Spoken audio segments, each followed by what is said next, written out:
Hi there, I'm Janelle Lawrence, and this is my new rebranded channel. Before it was called Janelle Lawrence, the Urban Teacher, but now it is strictly Planning with Miss Lawrence. So on this channel, I'm going to speak exclusively on effective ways to lesson plan and tips and tricks and what you need to become an effective teacher. So before we get started, I am a middle school social studies teacher. So all my tips and tricks are for middle school and high school secondary education teachers who are looking for effective ways to lesson plan. In today's video, we're looking at the 8 things you must include in your lesson plans if you want to get an effective rating or even a highly effective rating.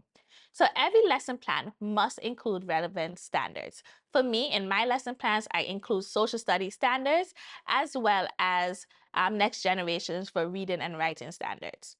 Those are always in my lessons. Before I go anywhere, I go and find my standards. The next thing I include is my learning objectives and success criteria. Your learning objectives and success criteria are tied to your standards. So by the end of the class, students should be able to do these things when you're looking at the literacy standards, but they should also know these things when you're looking at your content standards.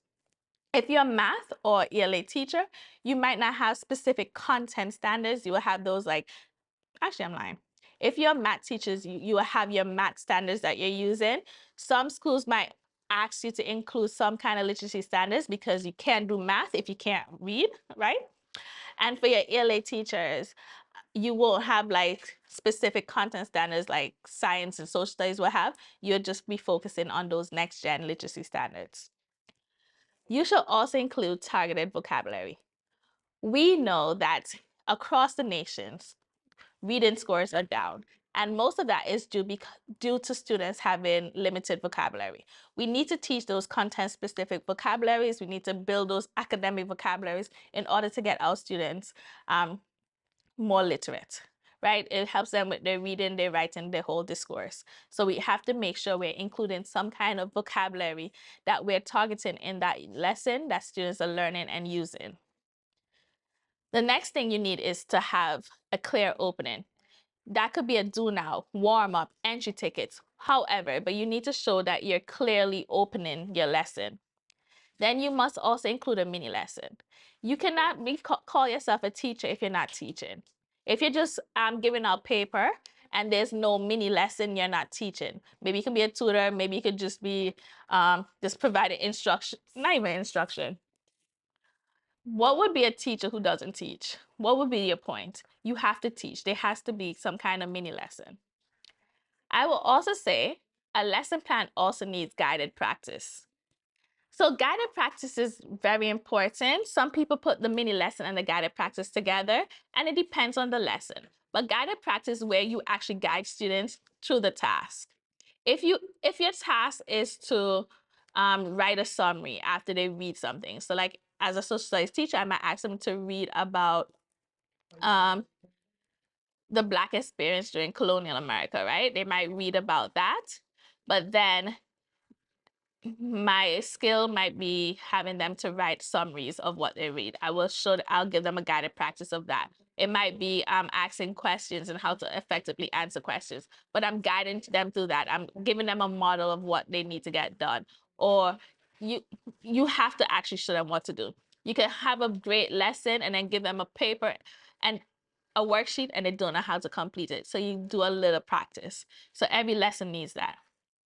After the guided practice, you should have an independent practice or independent work time. This is where students get a chance to really involve themselves in the learning. You have done your part, you have done your teaching, you've shown them what to do. Now give them that time to do it on their own so that they get to practice the skills and learn the new content on their own. They use their brains themselves.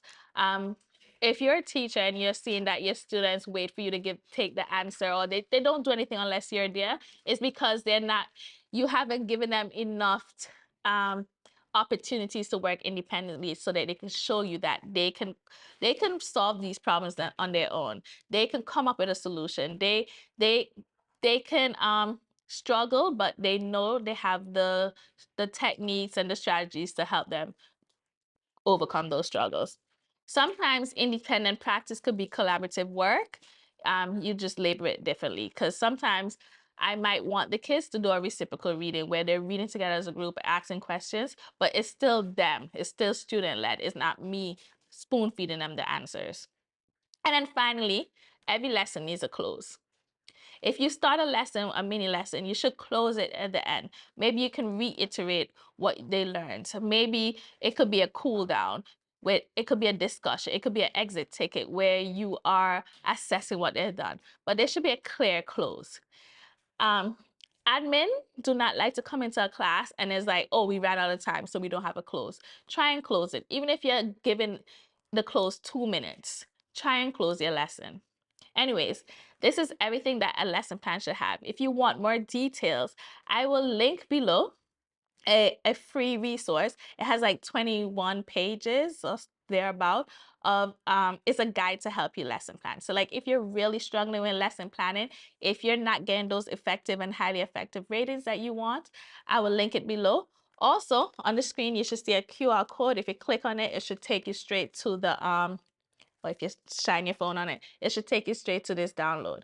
In order to get this download, it is free of cost. All I ask is for your email. So again, thank you for watching. Continue to watch this channel.